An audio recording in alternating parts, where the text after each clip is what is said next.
All right, welcome, Buddy Book Club. I'm Dylan here with my shift mate, Keith. What's up, buddy? Hello. I thought you were going to say the Donald to my Anna, but, sometimes we're just not connected like that, apparently. I mean, we'll probably get into it, but maybe you're more the Helen to my Donald. I don't know. You don't have the same desire? I walk by you or brush your hand, and I thought I would send you into a tippy. Tissy? What's the word? Tizzy? Tizzy, I think. Tizzy. There we go. All right, here at the Buddy Book Club, we're breaking down some bestsellers, and this week we'll be discussing Shift, Book 2 of the Silo Saga by Hugh, Howey. If you'd like to recommend a book for us to read or reach out to us about any past episodes, you can visit our website, buddybookclub.com, or slide into our DMs on Twitter or Instagram, Buddy Book Club Podcast. You can visit us on iTunes, Spotify, so please download. So download and subscribe. Keith, we loved Wool, watched the show, read the book. We figured, hey, the book covered more than the show. I need more that was covered in the book, so let's go read the second book. I was not aware it was a prequel. Were you? No. Okay. Did not do our research. No. My comparison for the book was World War Z meets Phantom Menace, so take that with as you will. Oh, okay. Well, I also have some Phantom Menace in my categories here. Let's jump right into it with Stock Up, Stock Down. What do you got for Stock Up for Shift? Well, this one was coming, and it's been a long time coming. We haven't brought his name up in a while. But Austin Powers and Ted Williams, Stock Up. How do those combine? I'm not sure. Ted Williams, obviously a famous Red Sox hitter. The way they're connected, though, is that Ted Williams also believed, yes, that you could be frozen. Do you remember this? Yeah, I think Walt Disney too, right? Oh, is he? Okay. Yeah, Ted Williams' head was decapitated and frozen, and it's currently some cryogenics facility. Austin Powers obviously utilized cryogenics. Both of them are great people. And in this book, it takes place like 30 years from now, and they're already been like, yeah, we'll just freeze everyone, it'll be fine, good to go. And apparently that's not a big deal. So stock up to both of them because they both believed in it, and maybe I might look into reinvesting in some cryogenics labs these days because I think it's right around the corner, it sounds like. How do I explain to her that due to the unfreezing process, I have no inner monologue? Also, the book, it does talk a lot about shitting and like having to find bathrooms, but we don't get any evacuation step 5 process. Yeah, a little evacuation. Complete. A little evacuation. Yeah. I needed it. Where was it? D-Man. There is a lot of poop talk in here. I'm all in on the scat humor. I mean, you're a big Tim Robinson guy. If you don't like scat humor, then you won't like Tim Robinson. Maybe he like writes on the toilet or something and was just looking for inspiration, so he looked down. We need Freud to look into that or something. But I also had Stock Up Cryogenics on there. Nice. So we're on the same mindset. So if you're in Silo 1, it's like a 500-year process, right? You're supposed to be on like 10 shifts in 500 years. If cryogenics were around, and let's just say that you didn't have any social ties, because obviously if you bring like family and friends into it, it would be a little bit more difficult. Yeah. But how would you feel about getting thawed and unthawed? Would that interest you? I mean, it's kind of like teleporting to the future, but you can't go back. And I had a similar question, but it would have been, how much would you need to be paid just to freeze yourself for a year? So basically just skip a year. I don't know if it'd be that much. But you're not skipping you're skipping the year that's happening, but like you still have the year in your body, like the longevity of the year, right? I think if you do more than a year, you kind of miss out on a lot of stuff. By year, I think you could just be like, all right, let's knock out a year out, and someone would pay you a lot to do that. Yeah, I mean, the way the Patriots are looking right now, I could freeze myself for 5 years. Yeah, until Tom Brady Jr. comes. Yeah, TBJ, once he's coming around. I think it would be pretty cool, honestly, just to like see technology changing, especially now where like technology is just going so fast. Because imagine if there was someone from 1900 that was like still around today, but they were 40 years old. It'd be fun to just kind of get a taste of every decade. And we're not thinking about all the other stuff, the money and the interesting things that would be involved, but yeah, just to see how things get better. What movies are out, and you could spend that year like catching up on the last 5 years, like all the great movies that came out, like someone would already have gone through that and you could just rewatch those. Be like, okay, sweet. Or you could be Idiocracy where you wake up in the future and everything's just like the worst. Yeah, I was actually trying to think about time travel movies. Not the obvious ones, but we got Time Cop, Jean-Claude Van Damme. That's a phenomenal film. Forever Young. I think I've talked about that one before, but that's Looper. I like Looper. Looper, yeah. So, yeah, I think I'm in on cryogenics if it was easy enough. I also didn't really understand the whole part when Thurman invested in cryogenics, but then like the company went bad. So he was like, fine. Like it was like, oh, I lost all my money. But then all of a sudden cryogenics are awesome. So why was that even part of the book? What else do you have for stock up? Stock up politicians. Really? Okay. I've shit on politicians up and down on this podcast. On this podcast. You're on record. For the most part, I just think they're all idiots that are power hungry, fame hungry, money hungry. They don't actually help society in any way. They're all fucking worthless. Yeah, you're nihilistic. I get it. Yeah. You got Senator Thurman, who is all those things, obviously, still, but he's also kind of like smart, which I don't usually ever use for a politician. He was able to realize that, the world might be ending, and even though I don't agree with his plan, he actually got something done. He actually like put something together, and like not since the 1940s have politicians actually, or maybe let me take that back. Not since 1960, JFK, my boy, sending people to space, have we been able to actually put something together that the government that we can be proud of, right? Everything else sucks. So stock up, even though he ended the world, at least he got something done, and I was pretty happy with that. So stock up there. Yeah, and he gets a lot of shit for sacrificing all these people. Like, oh wow, you just killed the entire world. Like, what the hell? He's like, at the end of the book, it comes out like he was going to kill himself anyways, in the sense that he was going to, all of Silo One is going to go. So, I mean, some people say he's like Gandhi. I don't know. I'm just saying what other people say. The silos themselves are actually well set up too. They lasted this long. Like it was very well planned out. Also, how does some senator create nuclear war? Yeah, that wasn't really explained. These aren't like the most powerful people in the world. He's just like a senator. Obviously, you have a lot of power, but not like a ton. You know what I mean? Like Mitch McConnell can't create World War III. I mean, he probably could, but it's not going to be Armageddon.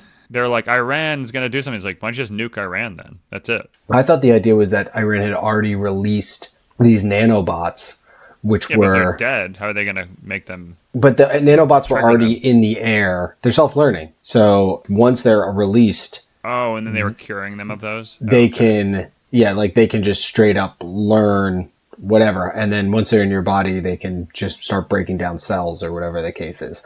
That's kind of honestly, there's a lot of this book that they were talking, and I felt like I was back in like high school with some teacher that's just like droning on like, Snoopy's Christmas or whatever that is, like, wow, wow, wow, wow, wow, wow, wow. I was like, I don't understand the nanobot stuff really. It wasn't super clear.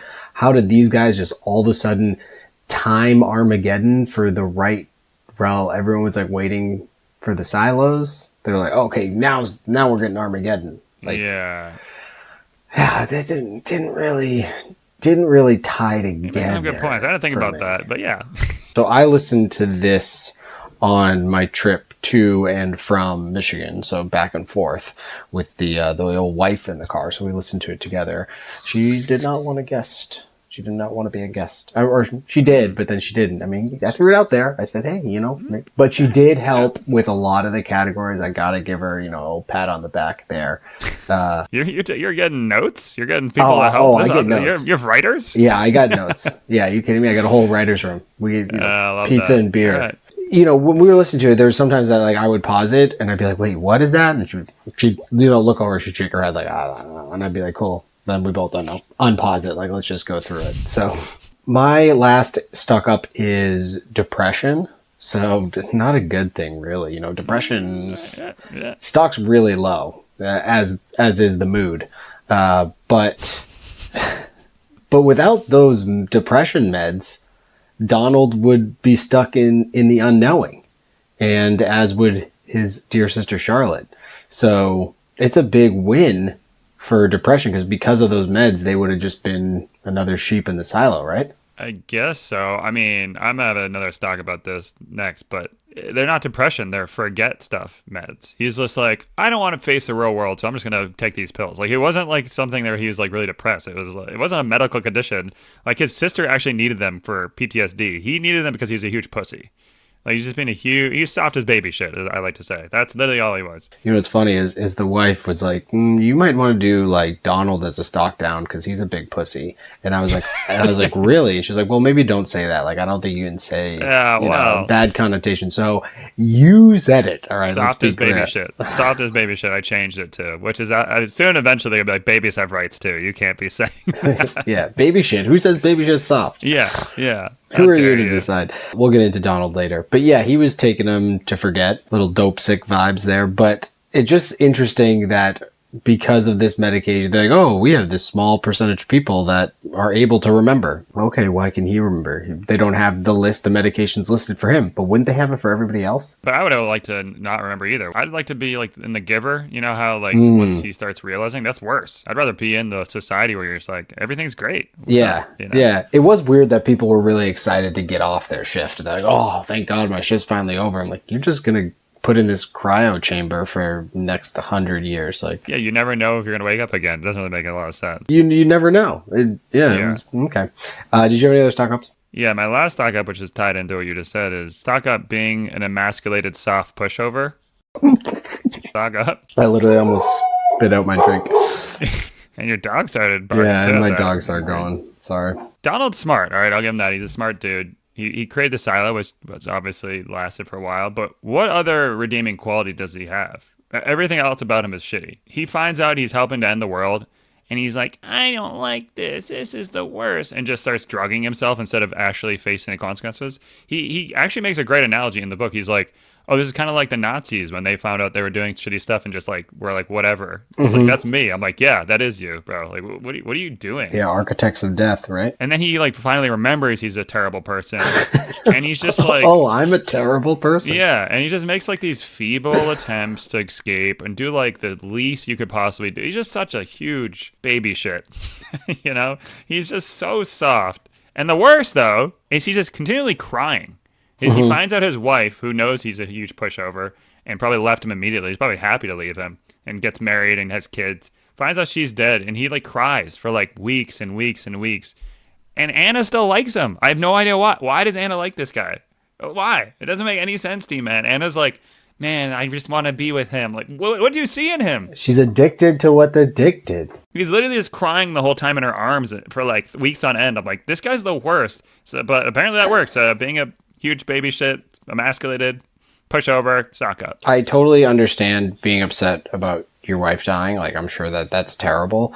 But once you find out... You knew that already. Yeah, you knew. And then once you also find out that she's been dead for hundreds of years, like now, now you're moved on. Yeah, if you woke up like 100 years from in a coma and people are like, oh, these people are dead. You find out 3 months later they're actually dead. Would you be like, oh my God? I'd have an initial grieving.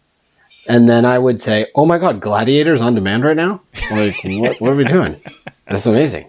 Gladiator 3 about that time. Yeah, like what? Russell Crowe's son?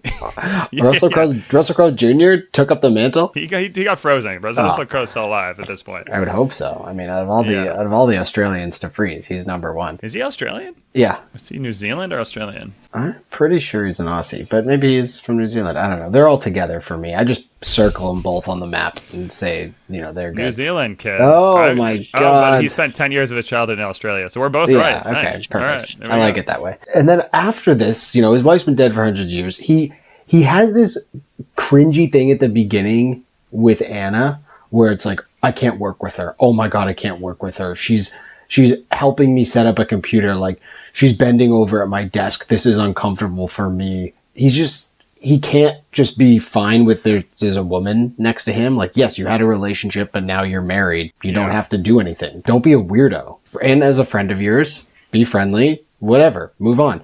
But he obviously has some sort of sexual interest in her based on the weirdness at the beginning. So now, hundreds of years later, she's walking around the silo in the nude, the only woman he's seen in 300 years, and she's into him. And he's like, I don't know. I don't want to do this. And then when he finally hooks up with her, it's like, he makes it seem like she forced his hand and he like cried himself to sleep afterwards. It's like, if you didn't want to do it, you didn't have to do it. Right. What's going on? It's just unfortunate for the main character to be so unlikable in all ways. I'd rather him be Thurman unlikable. Yeah. At least he has conviction. 100%. And at the end, he all of a sudden does this weird heel turn where he just starts blowing people's brains out. But he still he does. The one heroic act is just choking out Anna for no reason. Yeah, yeah. Like, wait, and then afterwards, what did she do? he kills Anna and realizes that she brought him back because she had figured it out, or whatever the case was. Yeah. Like, she figured it out and wanted to tell him something. He's like, well, now I can't find out what she had to say because I had to go and kill her. What a hero. Yeah. And then kills the old decrepit Thurman at the end by blowing his brains out, but is like too scared to put a gun near him, even though the guy just got a cryogenic freezing and he's got a full bladder. That was I didn't even have a pick a character for the later rounds here. I just said anyone not Donald. I said Thurman was my favorite just because, I appreciate it. At least I like it. He had a backbone. Someone needed a backbone in this book. Yeah, obviously his methods and whatnot were totally twisted and he's not right, but he was an interesting character to some degree. Whereas the other ones weren't. Like, Anna's not fleshed out. Nothing. She's in and out of it, really, and you learn nothing about her besides that she can, like, jam wireless signals as he's trying to ride his four-wheeler. Helen! But, whatever. Donald obviously stinks. Helen's not even a character. Like, she's just crying on the phone because he took a job in Washington, D.C. Seems like they don't have a very good relationship. They didn't communicate. Like, he decides to be a senator, and she's like, oh, you're in D.C., I'm in North Carolina or whatever. It's like, yeah, that was discussed. Like, I got a 4-year term or whatever the case is. I have no idea what it is. But you guys didn't talk about this? The thing is, too, is that he's such... What's the word I'm using? Not pussy. He's such a pussy baby shit. That when he does finally bring something that's important, like, hey, the world might end, she's like, Jesus Christ, this again, bro? Like, I know your boss yelled at you today. Like, we get it. Like, he's, she definitely was like, is so ingrained that he's such a pussy that she immediately wrote it off as not being real. That's how you know. Yeah. And they just got Karma the dog. That was it. What do you have for stock down? I only had one, but being touched, stock down. Wow, you're not a big toucher. So this really upset me, and this is going to be like such a small part of the book. You probably don't remember it, but Donald's friend. I couldn't even find his name. I forget his name. Marks or something, right? Wasn't it? Yeah, something. I don't know what it is. But he's constantly pinching his neck and grabbing his shoulders and like big brothering him, almost bullying him to the point where I was like, yo, this guy's got to get knocked out. Like, stop. I was so upset on behalf of Donald that this guy just kept on like, do you remember this? He was just kept on like touching him. Well, I feel like this is a personal attack because whenever we see each other, I tend to touch you a lot. I like to squeeze the shoulders. You know what I mean? So, but I slap it off and I say stop. Are you saying I need to get knocked out though? Like I'm kind of confused. No, but here. but this guy was doing it to the point where he was talking down to him doing it. It was a little. It was like a bully mentality. And then I found out he's best friends with him. This is his best friend, and I'm like, wait, what? But the moral of the story is, if you see someone doing this and they're just like taking it. They're trying to end the world. Like they're plotting to end the world. That's what it is. Anyone gets touched and just takes it, end the world. Well, wasn't the toucher, his buddy there, wasn't his plan, like wasn't he working with Anna to steal Donald's wife? Pardon me? What? Did I not read between the lines? Yeah, well, because you're talking about the guy when they go to the silo and he's like saying, I'm giving you my spot or whatever the case is. Like, I'm giving you my spot. Did he go with what? Yeah, he then went with Helen.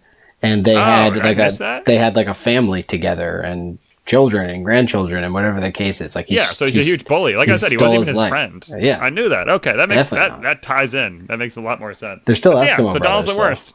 Yeah. Donald's the worst. Yeah, it's the whole thing. He found out his buddy was.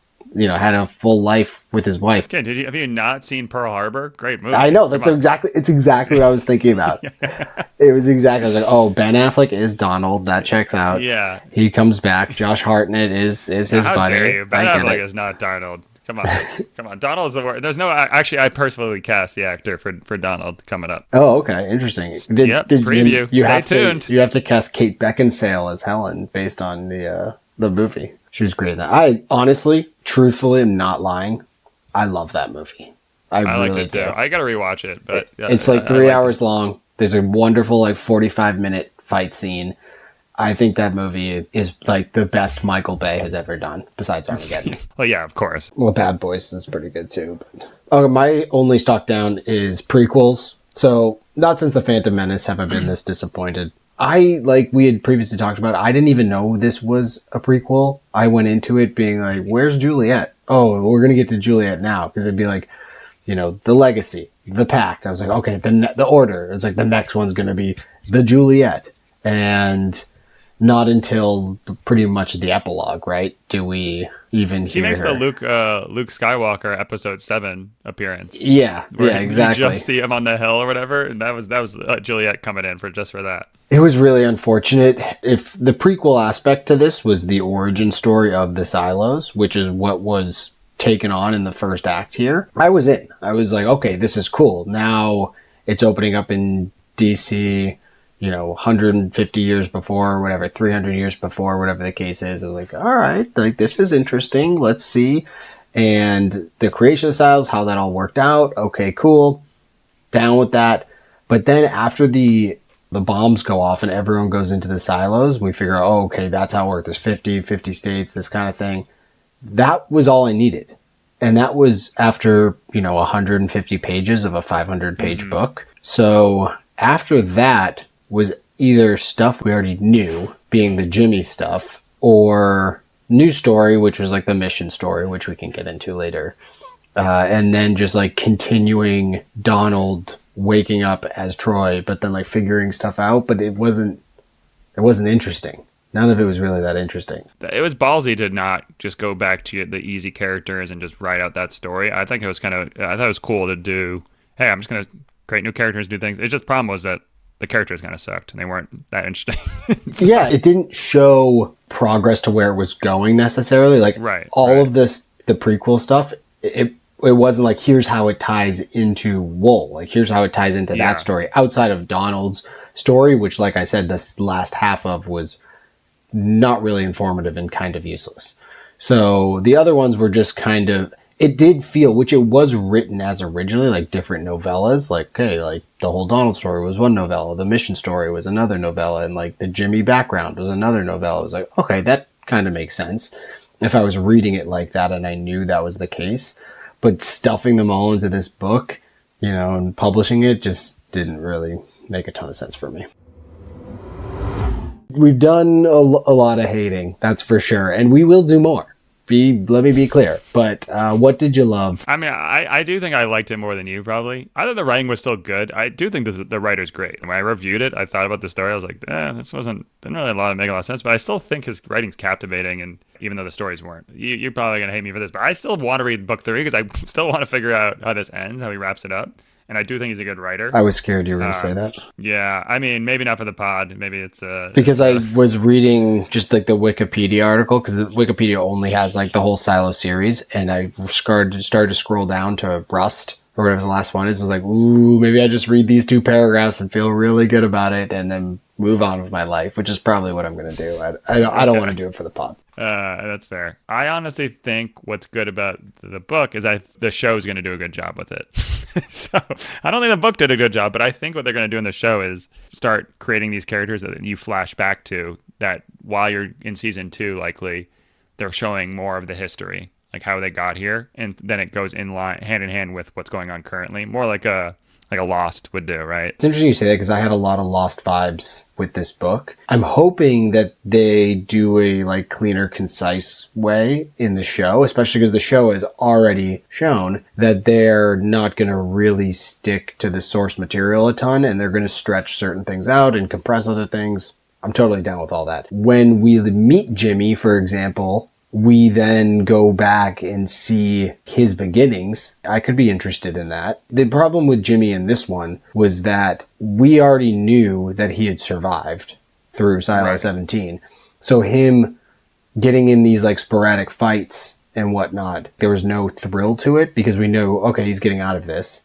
And then the rest of it was like him hanging out with a cat, which I did appreciate. Other than that, it was like him just trying to find a toilet to shit in, like you said. If they do a good job of like cutting back to Silo 17, or maybe season 2 can even open up with some of the stuff that happened way in the past, but we don't know it's the past. It's like, wait, what? When is this happening? But they make it clean. Like, I could see it being well done in the show. I don't even know if they're going to include the shift stuff, though. Like, we have no idea. They could just continue this, because the story's only pretty much like halfway through the book. The only things I have for love, I talked about the beginning of the book. I did like how it all began, and I appreciate that. I mean, in general, it's the origin story that we always talk about. I love that, and it was the one thing that was missing in Wool, and rightfully so, because it wouldn't have been in line with the book. Figuring that stuff out. You said you didn't like prequels, but I think most prequels, the crux of the issue is like, you already know the ending. Yeah. Where this is, I still cared. I was like, we never heard the beginning. Like, I know Anakin Skywalker becomes Darth Vader. Like, that's obvious. Where this, I'm like, I don't know how they got into the side. Like, there's no context at all. So there is that huge missing gap that I wanted, which most prequels don't have. Yeah, although with the Anakin Skywalker one, granted, I think we're on the same page that we don't really like Phantom Menace. It was, how did the best Jedi all of a sudden become a Sith Lord? Like, how does that work? Yeah, that's a little bit less complicated. A guy changing teams versus how do you get 50 silos with all this setup, all these things? Like, how did the world end? What, there's like 1,000 questions on top of that versus like, he turned bad, so there's some one event usually or two events that kind of led to that. That's the sand people.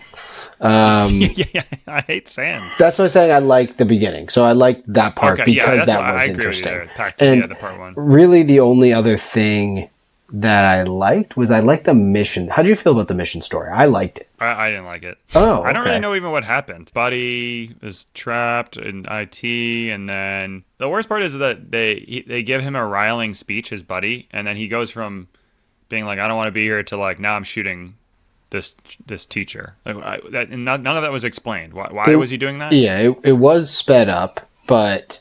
So what was the speech that like was like galvanized him to go in there and shoot the teacher? I think they made it clear to him, like the Silo 1 made it clear to him like what was actually at stake here. Were they like, listen, you go in there and shoot the teacher or we kill everyone in your silo? Then it could be. All right, yeah, it could be. I don't know. I think it was more like the world's going to end, whatever the case is. This is our last hope. And he got re-indoctrinated.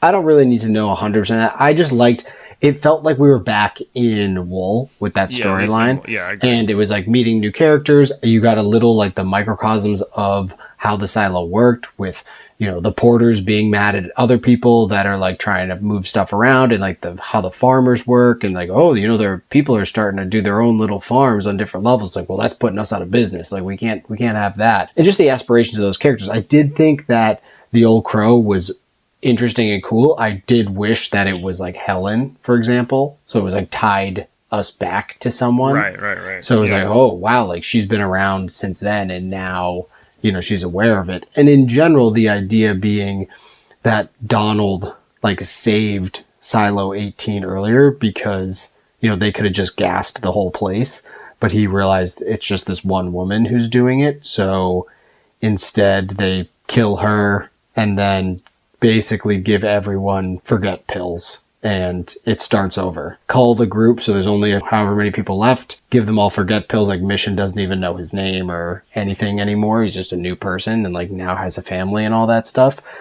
I thought it was just an interesting way of how they deal with a silo. Like, it showed all of these different options, how they can deal with silos that go rogue. If it's like a minor rebellion, they just kind of let it play out. If it's a more major one, they'll do something like this and then like make people forget and cut it half the population and then make people forget. Or if it's like a major insurrection, they gas everyone out. I like that aspect of the story because it reminded me of Wool, but they were trying to push this like Silo 40. Like, there's at least 10 silos that are now completely out of touch. So I feel like that's going to be a big aspect of Rust. Mm-hmm. Like this, these rebellious silos that Silo 1 can't affect. I think that could be interesting, but they didn't really flesh that out at all. I guess the missions. Did you love anything else? No.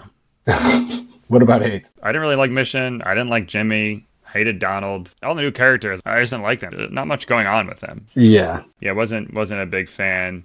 I also thought it was funny. I don't remember who it was. It was either Jimmy or Mission. and they were like nervous to talk to girls, and then they saw like an animal for the first time, and they were like all riled up. And they're like, now I can talk. I'm like, what the fuck? What? What the hell? Are they really into like, what's that called? Bestiality or something? I don't know what's going on. That was a weird scene. Nice. I forget who it was. What is it called? I don't know. Yeah, well, I had to look at my search bar real quick. But what did you think about the reveals throughout? So we had Troy as Donald. Donald as Troy. Was that like, ooh, to you? I knew that the whole time. That wasn't a reveal at all. Okay, cool. How about you? I had like an inkling of it or whatever the case is. And then when it happened, I didn't care. I was like, okay. Yeah, okay. Cool. Whatever. Yeah, that was not and I'm a person, I've admitted I never see a reveal coming, but that one I was like, yeah, okay. What about the ending when Donald and Charlotte take the drone and he sees that there's like green out there in the world? I kind of figured that's like another program they put in there, but I don't know. I wasn't like super excited. Yeah, and it also for me was more questions, but it's questions we've already done before. That was really interesting in Wool. Oh, is it bad outside? Is it good outside? Yeah, and then people are dying.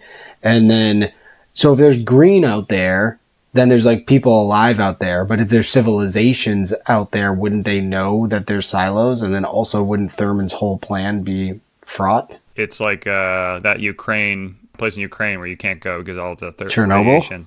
Yeah, so you're like, there could be people in Chernobyl underground. You never know because people don't go in there anymore, Yeah, but you'd see like on the screen like a plane fly over or something. You'd be like, what the fuck is that? Yeah. It was just confusing to me, and it wasn't that interesting. I don't know. What about the reveal that only one silo is going to survive and it's not going to be silo 1? Like there's just an algorithm that's going to pick the best silo after 500 years. Yeah, I didn't really understand the rationale behind that. The one silo that survives is going to come out and see 49 of them other were killed. And they're going to be like, what the fuck? Like, yeah. They're not going to forget that the silo thing happened. They're going to look down and be like, what the hell is this? I mean, the idea that Thurman had, what he says to Donald, is that people having the ability to push a button and destroy the world. We had to change that and basically rewind everything so that people didn't have that ability. And Donald's like, well, you killed everyone to do that. So like, what's the point? And 2, people are eventually going to figure that out again. And Thurman was like, yeah, well, at least it won't be tomorrow. So plus all these people are going to be affected. Like, has anyone heard of PTSD? Like, have they done studies? These people all of a sudden get out, 10,000 people get out of a silo and start remembering of all this stuff, or, obviously they won't remember the past, but they'll start learning it. That's for sure. Yeah. And now they're just in a post-apocalyptic world outside. Now I'm like, shit, can't find a toilet. Sounds terrible. You ever seen the Seinfeld episode, Jimmy Seinfeld episode? Mm-mm. He just talks in the third person the whole time. He's like, don't touch Jimmy, hands off Jimmy. But the book at points was like that. It was just like, Jimmy did this, then Jimmy did, and it was just like, Jimmy. And I'm like, Seinfeld? Well, you would be happy that since I've been home, I started putting on some Seinfeld in the background, just to buck up. I started season 3, so just watching some season. Yeah, that's where I would start, yeah. So basically my point was, though, that all the reveals are, like, not that interesting, and I don't necessarily need a big reveal. It's not something I'm in need of, but if you're going for reveals and none of them are that interesting, I hate it. I did cast it, like I mentioned. No, you did. Good for you. I really appreciate you do that. Jimmy, I did Daniel Radcliffe. What do you think of that? I think he's got the little crazy eyes. He's like new roles that are like, I feel like he could be innocent and then also be a crazy person later, Yeah, totally works for me. Michael Cera. Oh, okay. I like that. And then I did Donald. This is a great casting. Jeremy Davies, the Saving Private Ryan coward. Oh, interesting. Upham from Saving Private Ryan? Yeah. Upham, bring the ammo. Yeah, that's him. That's him for sure. Okay. It's hard to cast him because I feel like he's a little like smarmy or whatever, but there's nothing likable about Donald. I feel like if they actually cast him, they try to make it, I don't know, they try to make him likable. He's in that movie too that you said you liked that I thought was the worst movie I've ever seen with Christian Bale. Equilibrium? Sir, how dare you? How dare you? No, it's a Vietnam movie. It was so bad. Oh, yeah. What is that movie? The one he's the prisoner of war? Rescue Dawn. I mean, the premise is fine. The movie was just so bad. Oh my! It gets really good ratings on Rotten Tomatoes. I do not get 90% on Rotten Tomatoes. Wow. How is that possible? 75% audience score. I don't know. The audience score too is off to me. It should have been like a 40. Anytime if someone loses a lot of weight for a role, it immediately goes up in the Rotten Tomato score. Like Christian Bale is like 115 pounds in that movie. I've sent you the clip before of the ending where it looks like it's like a Disney movie ending. It's so stupid. Is that none of it makes sense. The tone of the movie is way off every single scene. It's so weird. Ever go out and watch Rescue Dawn? I really enjoyed it. Do not watch Equilibrium. And then last casting to keep it in the Saving Private Ryan family, Thurman, Tom Hanks. Yeah, I like him as a bad guy sometimes. Oh yeah, if he would do it. When has he been a bad guy? Wasn't he bad in like Elvis? Oh yeah, he was bad. He was bad in Elvis. It was pretty good. Yeah, he's definitely bad in it. That was your cast? Yeah, Anna's obviously Anna de Armas. Anyone that's Anna, she gets that casting role no matter what. Yeah, and she's in this book just enough that you won't be able to tell how bad of an actress Anna de Armas is. Whoa, sir! How dare you? How dare you? I love Anna de Armas as much as the next guy. If it was Anna de Armas, Donald was like, anytime she came near, it'd make sense. The casting would make sense there. You're like, holy shit, it's Anna de Armas is next to me, you know? So yeah, I could get that. So I think we're clear on would you recommend it. Maybe you go because I'm a hard no. Like read Wool, be happy not knowing, and move on. The thing is, when I got done with it, I wasn't like that was awful. I was like, okay, but when I started reviewing it, I was like, wow, I forgot what happened in this book. And really not a lot. Like, it was one of those books that's worse. Sometimes they get better after you review it and you, like, have time to sit on it. This one got worse the more I thought about it. So I definitely wouldn't recommend it. I like I said, I still do want to watch the third one, but we always give the test for these sequels and books, like book 1, book 2, book 3. If they don't stand on their own, if you picked up this book 2, you would never... You'd be like, what the fuck is this? Like, you know, it would never make sense without the context of book 1. It would just be, it wouldn't make any sense at all. So for that reason, you can't recommend it. Yeah, it was not a good standalone. And Wool was such a good standalone. Like, it would have beginning, middle, and end, and I liked all of it, you know? So yeah, it was confusing that he flopped on this one for me. It was a bit confusing.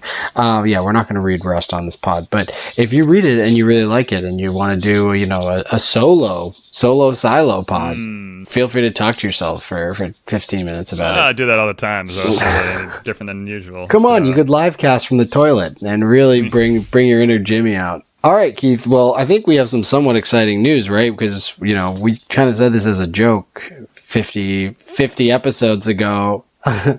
But what do we have coming up for episode 69? Episode 69, 50 Shades of Grey. By... Who's it by? Some woman that wrote fan fiction for Twilight and then started writing this book. True story. Is that right? Which good for her that, you know, she's probably made a ton of money. So. E.L. James. And I will say, I'm pretty far into it. I don't hate it. It's not the worst. Really? Episode 69, 50 Shades of Grey, coming up next. So hopefully we'll have that to you guys soon. It should be an interesting conversation. Yeah, I don't know what we're going to talk about. I'm going to be blushing the whole time, but that's fine. You know, we had an original segment that I'm glad we got rid of, but the when did you get an erection? When did you get an erection?